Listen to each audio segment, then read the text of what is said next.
Alright, it seems like we're good to go. Okay.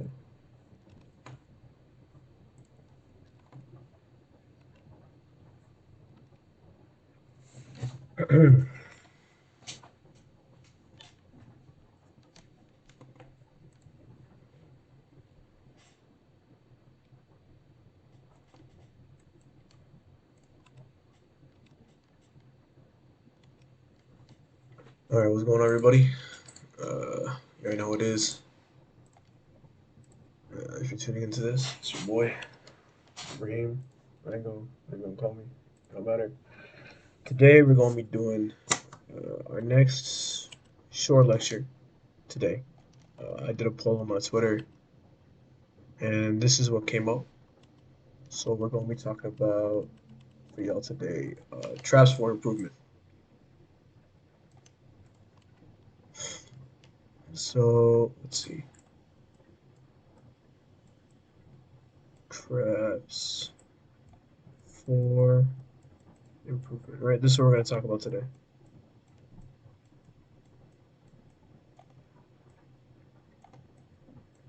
Excuse the mouse handwriting as always. Fast forward improvement. Okay. So, in order to get into this topic today, we're going to talk about what is, I guess, known as the wall. Well, no, what is the wall? The wall is a conceptual entity. What we call it hitting the wall, right?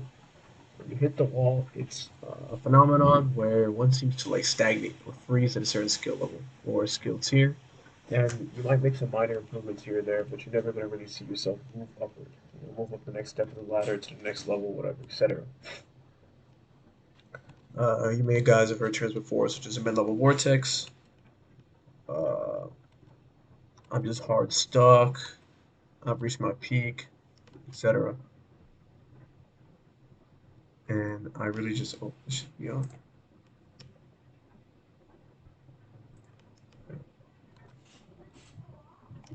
Reach my peak, etc. And these terms are, there's probably more that I don't even remember. Usually I just hear mid-level vortex or I'm hard stuck. You ever get stuck in a rank, you get stuck in a placement, you're being called a two-tour or something or whatnot in tournament. It's, it's often pretty obnoxious, and a lot of people eventually just get tired of this and quit, right? Because you don't want to be a two-tour forever. You don't want to be stuck in the vortex. You want to see results, right? So that's usually why a lot of people stop.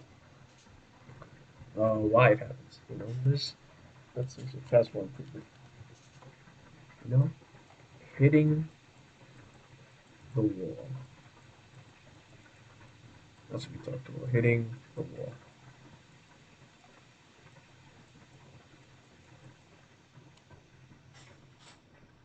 So why do people hit the wall? So I have a couple of reasons that I believe why people hit the wall. One, it's a mistake in the learning process that causes a player not to know what skills are actually preventing them from reaching the next level of your play. So essentially, you don't know what you're doing wrong. You haven't been actively been aware of your play, watching your matches over, getting a critique, or playing the right people. So you actually don't know what's keeping you back. And this happens a lot too, especially in smaller scenes where you may not have someone who can really guide you in your improvement, and everything's done by yourself through self research. You may not even know what's wrong with your play. So this is one. It's pretty common. We'll just call this. No, we don't need to write anything. Okay. Two, lack of dedicated practice prevents a player from improving at their own pace. And what that boils down to is that you just don't practice enough, and there's really no way around that. If you don't put the work in, you're not going to get the results. So, but that's not what we're talking about today. The third one is the player mentally prevents himself from improving due to a way of thinking, stopping information being registered in a certain way. There's two types. This is essentially what we're going to be talking about for traps for improvement. There's mental blocks, which is not the topic. A mental block is a problem you have where you can't overcome this way of thinking and stops you from improving on your play. And then we have traps, mentalities or situations that hinder your improvement by essentially blinding you to the truth, preventing you from realizing the truth. So we're going to talk about traps for improvement. Traps, you know? What are these traps? Why is traps important? Because when you fall into a trap, right, oftentimes you are unaware that you're even in this trap. Because you have no idea that something is preventing you from getting better. You have no idea that something is holding you back. You have no idea what you're even doing wrong. So you're blissfully unaware of what's going on in here. Because you're so blissfully unaware, you are essentially, you become blinded.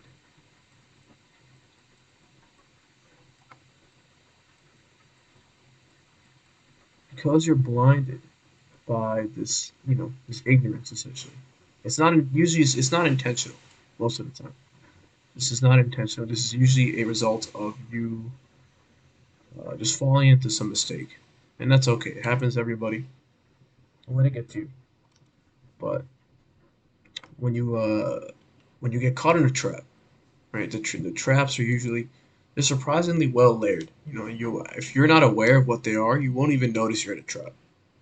And you don't notice you're in a trap. You're unaware of the situation, right? Because you're unaware, you are now blinded to the mistakes you're making in your learning process because of this trap right here. So that's really like the core loop. So you get caught in a trap. The trap is like difficult to understand, so you're unaware that you're in it. Since you don't know that you're in it, you're blinded to what it's doing to your gameplay, and this like results in stagnation. Stagnation. You know, and now you've hit like the wall. Essentially, this is the wall. One of the reasons why you've hit the wall is because you fell into a trap. There's more than other reasons. But one of the reason we're talking about today is because you fell into an improvement trap. So I was like, okay. So today, this is kind of a difficult topic to cover completely, right? So I'm just going to go over a couple examples and how you can avoid them.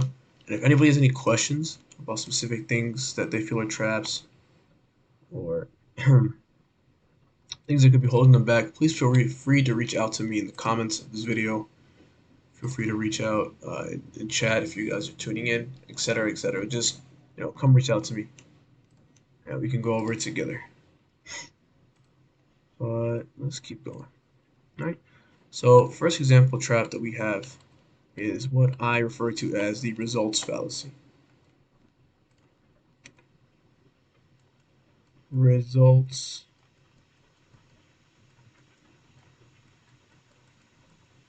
fallacy. This is the first one. Again, I apologize for this poor handwriting. Results fallacy.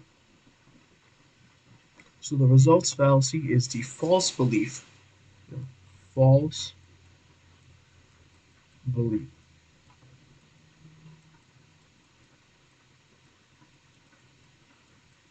here that a player should improve at the same rate as those around him.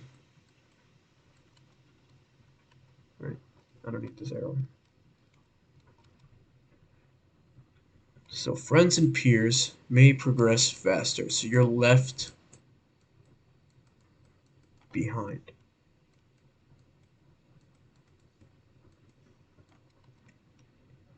And that leaves you upset. Makes you're like, why aren't I catching up to my boys? Whatever, we got to play this at the same time just as long. How come they're getting better and I'm stuck? Uh, and because they're upset,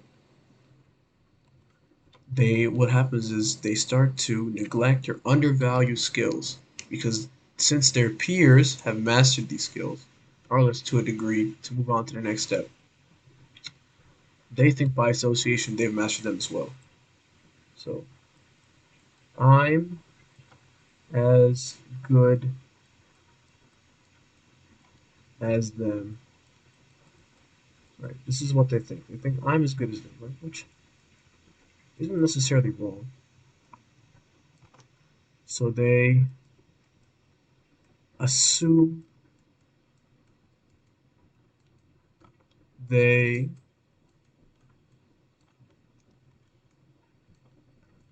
are up to par. So what this means is, uh, like, let's say, your friends have been playing, I don't know, Street Fighter together, and you guys are at the point where you're ready to move on to the level, let's say to mid level, and your friends have really gotten down, the guys you play with, the guys you practice with, the locals, they've really gotten down the concept of like anti-air or something. But you know, you not so much. And this is a very obvious example, but I'm just using it for it's because it's easy to understand. So you don't really have anti-airing down like they do. You don't know when to trade with certain moves, what hit when, why sometimes you'll trade or lose out completely, what beats you. Yeah, what's going on there? So you don't know, you don't understand it like they do. But because they all get it, and you're as good as they are, right? You just assume, yeah, I can anti-air. I know how to crouching heavy punch at Ryu. Like, but you don't actually understand the intricacies like they do. So as they keep moving on, you keep getting freed up by jump ins and dive kicks and stuff. And you're like, dude, I mean, dive kicks are a little harder to deal with, but like they start to deal with dive kicks and things, and you're still getting freed up by the occasional jumping heavy kick. And you're like, what's happening, man? How are these guys getting better? Why are they freeing me up with these scrubby jump ins or whatever? Like, they just jump in on full screen and hit me, and I should be able to deal with this. And bro, you got 50 followers, gonna be affiliate? Yeah, I'll worry about that. I don't another time. I'm not really like that much of a committal streamer, so I'm gonna have to be able to get sub or affiliate. You gotta have like a schedule and stuff. But yeah, so you essentially fall into this mentality trap where like we all started around the same time. We were all even a few weeks ago, however long ago. So why am I not left behind? You just it sort of breaks you down, and then usually what will happen is you'll start to believe that there's some sort of underlying issue or some underlying reasoning to why the improvement has stagnated. You'll say, "Oh, this character isn't for me," or it's online, it's stopping me, or my locals aren't good enough, etc. These guys can't give me the practice I need. I've heard people say stuff like, "This guy's just trolling me." Yeah, what's up, man? Thanks for tuning in, bro. What's up, bud? Well, they'll say stuff like, "This guy's just trolling me" or something, and blame externals. Right? This is essentially you'll blame your character, you'll blame your environment. Externals.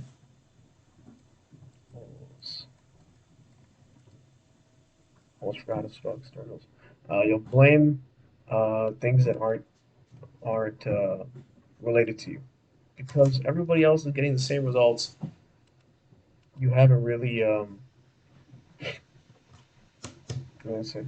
You haven't everybody's getting the same results. You guys have been playing at the same time, so why are you left behind? And the whole mindset, the whole mentality problem is that you are busy worrying about how fast people learn. The thing is, improvement is not a race. So this is an important concept. Okay? So with the results, why it's called I call it the results fallacy, is improvement is not a race. People aren't equal in terms of how they learn. Everybody learns and improves at their own pace. So if learning doesn't happen after your targeted practice, right? So you work on a skill that you and your friends all work on. Let's say you guys all work on taking throws, and you just don't grab it like they do. They move on to the next step, and you're stuck. You've done your targeted practice. So one could be the learning process. Are you learning in a way that suits you? Are you someone that learns through experience? Do you need to get thrown over and over again to learn how to tech throws? Are you someone that learns through observation? Do you like to watch long sets to understand when people will throw you and that's how you beat them? You have to find out what learning process suits you. Because if you don't, you're going to get so hung up on people improving because they're doing learning that caters to them while you're stuck somewhere. Because again, you're worried about the results. You're not really worried about the process. This is why I call it the results fallacy. You're worrying about why people are improving at their pace, and you're improving at your pace, and your pace may not match theirs. So you're like, what the heck is going on, man? These guys are better than me. Like, why aren't I catching up to them? Whatever. This is one of the reasons why. You might be learning the wrong way. Another could be, are you focusing on the right aspects of your gameplay? What if it's not, you know, your what's it called? Your move choice on the anti-air, but your timing when you do it, or you're using the wrong move, or you're worried about taking throws, but you don't really understand block strings very well, so you don't know when you're going to get tick thrown. These kind of things. You really need to be aware of what's going on. These are two tips I have to uh, accelerate your improvement because everybody wants to get better fast. Everybody gets better at their own pace. So ways to make sure you keep moving down the improvement path is making sure that you're learning the way that suits you and you're focusing on your problems. The things that are actually holding you back. So I'm just going to do a brief summary again. So results fallacy. It's this false belief where you think you think that you should improve at the same rate as other people just because you guys will start together or work together or something like that. People will leave you behind because maybe they learn something faster than you, and then you get upset and it affects your mental. And because you're upset, it affects your mental. You start to neglect skills because your friends know them, so you should know them too, and it becomes it kind of becomes a pride thing, to be honest. We're like, oh, of course I know how to, sidestep block. It's easy. You just sidestep block. Everybody knows how to sidestep block or something like that, right?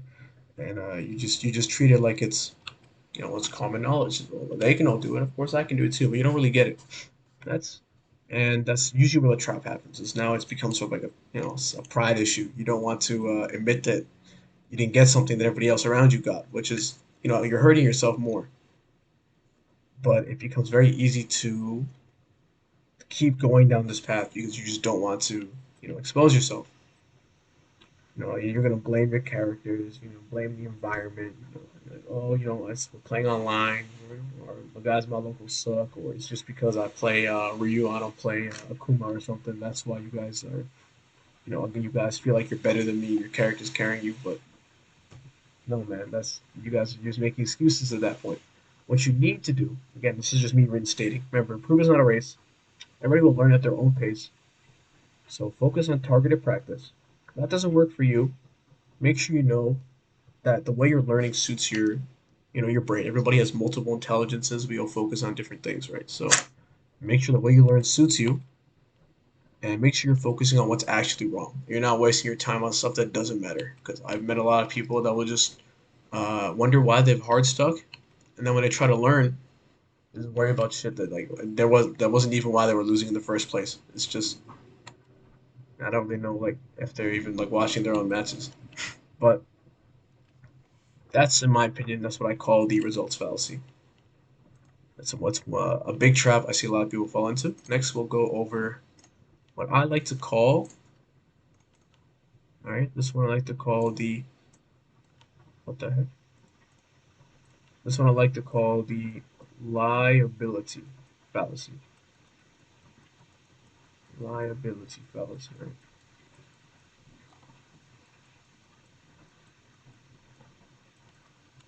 And what the liability fallacy is one shortcomings. Right. So when you mess up or something, you discredit them due to extraneous circumstances. So discrediting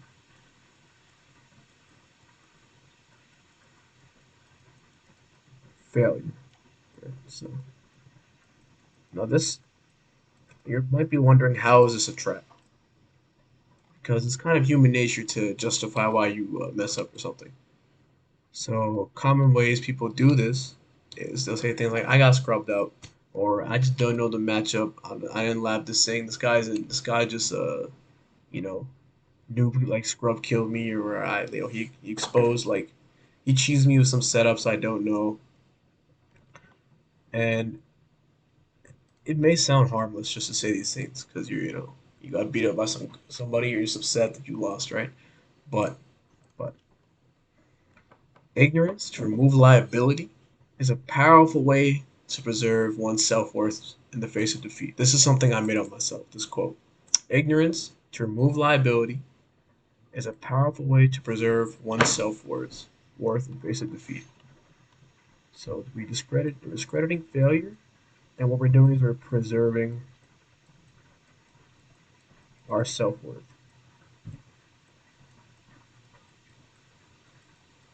No, it's got a lot more complicated, right? And what this trap actually is, it's people getting too caught up in trying to make themselves essentially feel good, right? No, what do I mean by that? What I mean is people are placing their self value in winning, right? So they'll make sure they justify their wins, like, oh yeah, I outplayed this guy. If you ever talk to these people, or if you ever go over footage or something like the tournament sets, they'll point out everything they did right, and they'll like really, really, gas themselves up. Like, check this out. Look how I made the read on his like down for one time and I sidestep launched it or something, or look how I made the read on his tick throw timings and these block strings, or I knew he was in a crowd. It crossed me up this time on incoming, so I blocked it the right way, etc.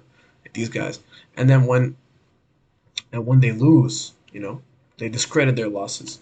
So they'll say, "Oh, this guy just 50-50 me a couple times and I guessed wrong," or "I didn't know the OK situation. Who even plays this character, etc." Or "Man, this guy's character is super easy in tournament. He doesn't have to worry about execution. My character's way harder." Like things like this, right? They'll just make excuses. And what they're doing is it's called, what we learned about in social psychology. It's a way people tend to preserve their self-esteem, their self-worth. And when you do this, you're actually handicapping your growth because now you're going to always tailor your mental in a way to make sure your self-esteem stays where it is now. Because at this point, you've committed because you've been doing this for a while, right? You've committed to preserving your self-esteem. So this becomes a problem because now you're going to shy away from constructive criticism. You're not going to really want to listen to people telling you what you're doing wrong and how to improve. And worst case scenario, someone tells you you're not as good as you think you are. And that's really going to hurt you, right? Because now at this you've been lying to yourself for a while now that you are good. You just you get randomed out or something like some nonsense, and it's finally caught up to you, essentially.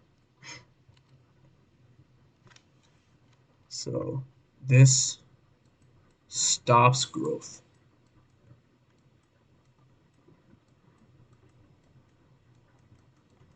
Yeah, sorry. The notes are a lot less detailed than last time because honestly, I feel like this is a lot more of a surface level topic. It's a little hard for me to go into detail about these things, but I do believe they're a little more self-explanatory than when I was going over the learning process. And the notes are just sort of like to, if you were watching the video later or something, you can follow along the thought process easier step by step. So for each, yeah, I know you've dealt with these people later for sure. You were trying to teach tech into people. A lot of people just they don't really want to, I guess, smell the coffee, right? They don't want to wake up and smell the coffee. They just kind of want to live in the like a bubble because the bubble feels good to be in. Yeah, I understand, but don't kid yourself and say you're trying to improve then, right? Because you're really not. You're just trying to be content with where you are. So how do we overcome the liability fallacy? Because this one is kind of tough. This one's kind of tough because it's psychology, right? Human beings want to always look for things that are positive for their self-esteem and self-worth. So I would recommend a mentality change. right? So mentality change.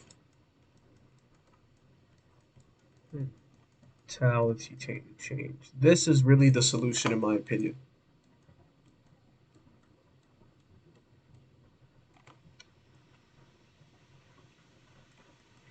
You need to do this. You need to have a mentality change. And this change should be to welcome your mistakes. Instead of worrying about justifying why you got freed up, or why you lost, or why you can't win this matchup or lose to this guy in bracket. Welcome your mistakes.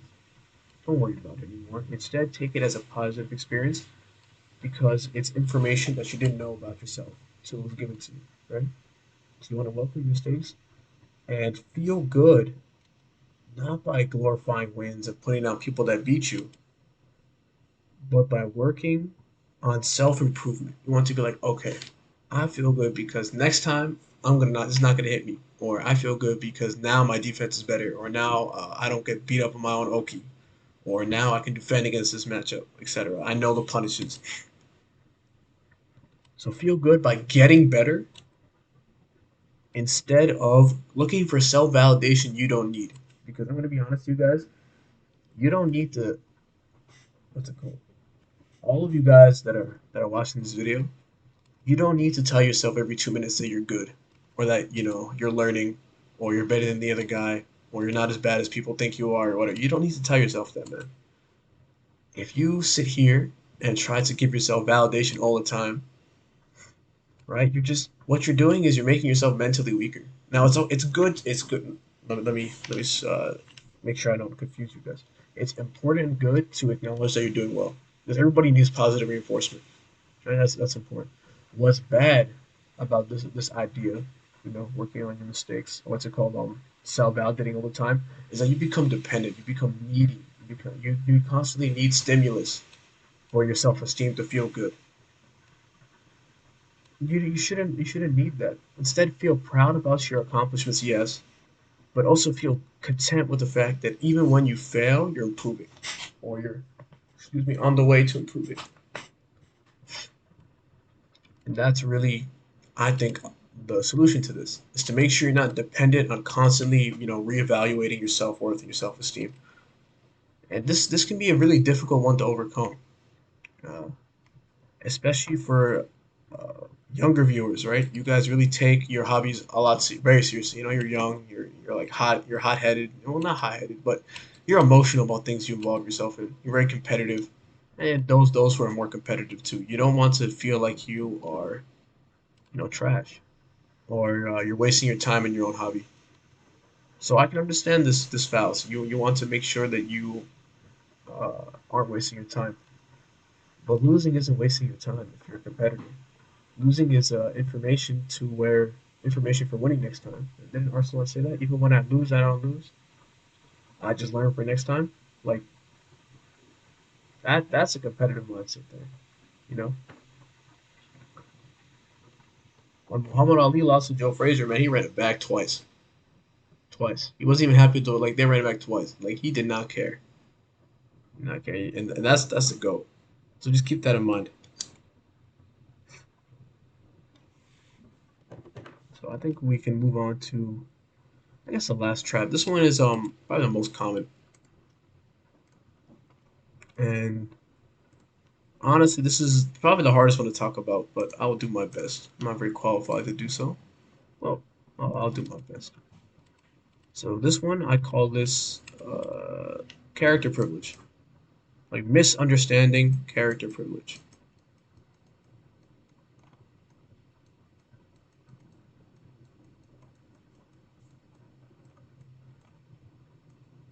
What do I mean by this?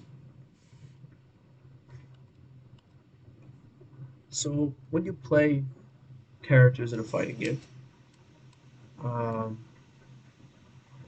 there will be characters in every roster that will cover aspects of one's play that you would learn if like fundamentally, right? So a character might really cover spacing because their moves move forward automatically, so you don't whiff very much. Or a character might have very strong defensive options because they have big hitboxes and an invincible DP. So you can anti-air easily, and then you could get out of situations where you need to DP easily. Or a character might have a very strong offense because they just have a built-in hard to defend against 50-50, where you don't have to worry about manual timings or anything like that. You can just take your turn and go, right? And these are just examples. But characters will almost always, no matter what character you play, will have something that covers an aspect of your play. You know, it could be something a lot more complicated, like in Tekken, you may have a character that, like, as an example, like Kazumi or Steve, where they really cover a lot of your small Tekken gameplay, right? Because of the way their jabs work, the way their small Tekken moves work. You may have a character like King, where you don't really learn about tracking because your moves track very well, so you don't have to worry about movement, horizontal movement very much. Uh, you may play a character like, what's another example that would be good here?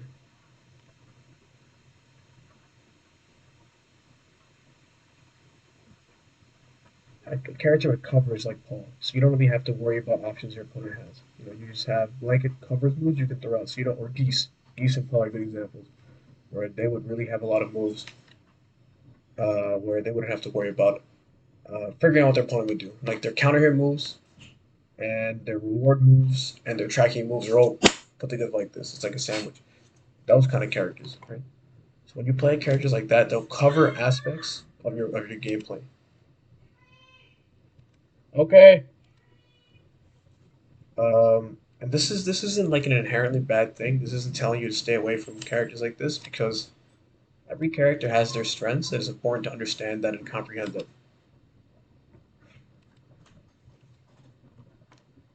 All right, I heard you. Sorry, it's my little brother. Anyway, every character has their own strengths, and you should play who you want to learn the game on, or play who you want to play. That's okay. I won't tell you to do so. But if you don't realize a character is compensating for your weaknesses, it could really undervalue your growth. So, character, I'm just going to reinstate here. Character covers for you.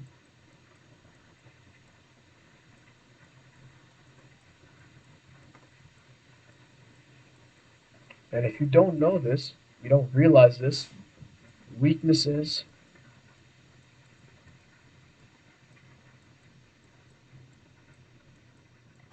are unclear.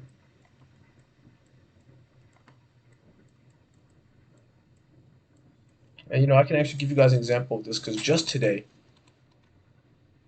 or is also cause people play low tier just like, but yes, that's very true, very true.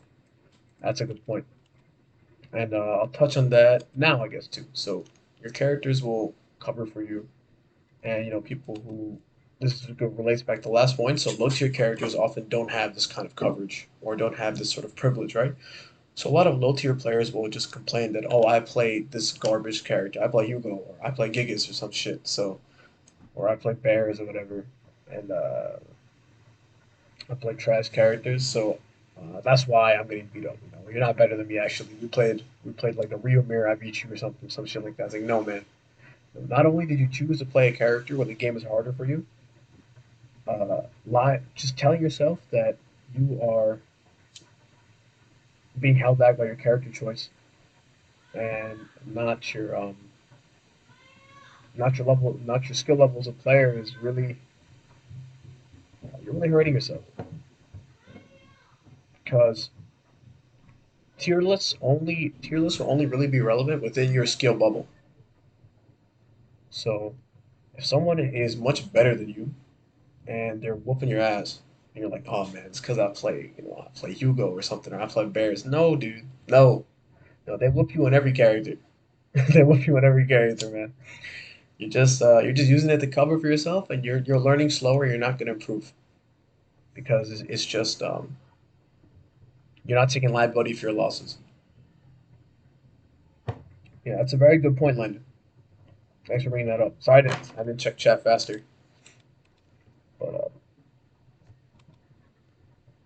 back to weaknesses. being covered by characters. Today, actually, I have an example. I was someone asked a question in Gundam E Discord, and they were asking how to deal with Strike Noir, right? Long story short, that character's hard to hit the way it plays. So I went and I explained them how what he does, and I was like, who do you play? This could be a matchup problem, and they gave me a character that compensates for hitting people. So the character is what's it called? The way the character works is that they cover a lot of poor decisions from the opponent at once. My man so cover six is hella privilege. At least you're aware of that, right? Client, so it doesn't mess with your play too much. Or if it does, you're aware. You need to know what you need to work on outside of that. But yeah. So the guy's character was also privileged. So because he never learned how to hit people, he couldn't hit strike no more. So I was like, look, man, I'm gonna be honest with you. You probably need to go and work on your fundamentals because this character is covering for you, and you can't hit somebody that does what you do but better. And he actually took it well, so that's good. He wasn't actually, you know, he wasn't blinded by character privilege. He knew that he realized that his character was the problem, or his fundamentals were, and he's going to work on them. Hopefully, he does it on a different character, so he actually learns. But uh, yeah, that's an example I had. But in general, when characters cover your weaknesses, often this will cause players who are new to mid level. You think being carried is a bad thing, or you're just not realizing you are? I think what's a bad thing is um, getting carried is it doesn't matter to me. I think getting carried is like usually is used in a negative connotation.